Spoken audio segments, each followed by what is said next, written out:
কবি শুভ দাশগুপ্তের লেখা বিদ্যাসাগর। হে তেজ দীপ্ত বঙ্গ সন্তান, আমাদের স্বভাব অনুসারে আমরা তোমাকে পুজো করেছি। আমাদের স্বভাব অনুসারে আমরা তোমাকে ভগবান বানাতে চেয়েছি, হয়তো পেরেওছি।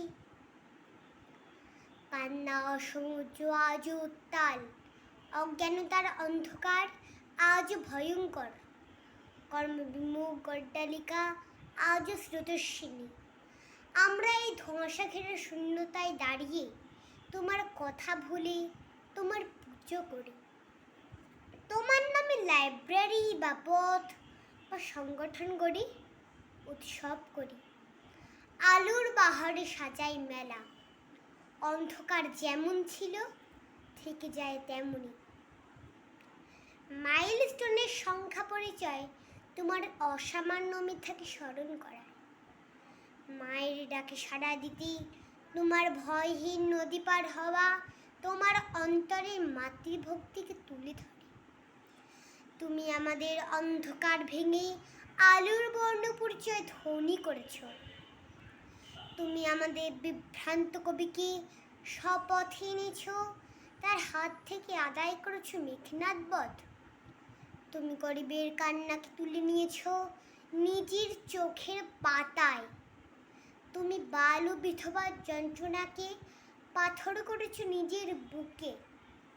তুমি লুণ্ঠনকারী ইংরেজির মুখের উপর তুলে দিয়েছ স্পর্ধার চটিজুত আর সমুদ্র হিমাচল ভারতবাসীর ক্রোধে।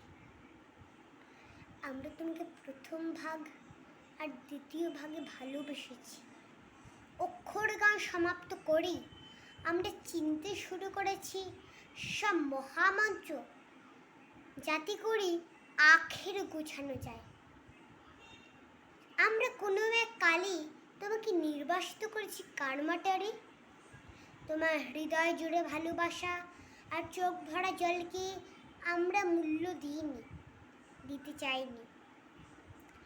আজও বাল্য বিধবার বিবাহ সহজ হয়নি। আজও অশিক্ষা অন্ধকারে ভয়াল। সত্যিকারের বর্ণপরিচয় যা ধরা ছিল তোমার প্রতিদিনের জীবনযাপনে, সে বর্ণপরিচয় আমরা পরিচিত হতে চাইনি। তুমি আমাদের ক্ষমা করো তুমি আমাদের। নমস্কার।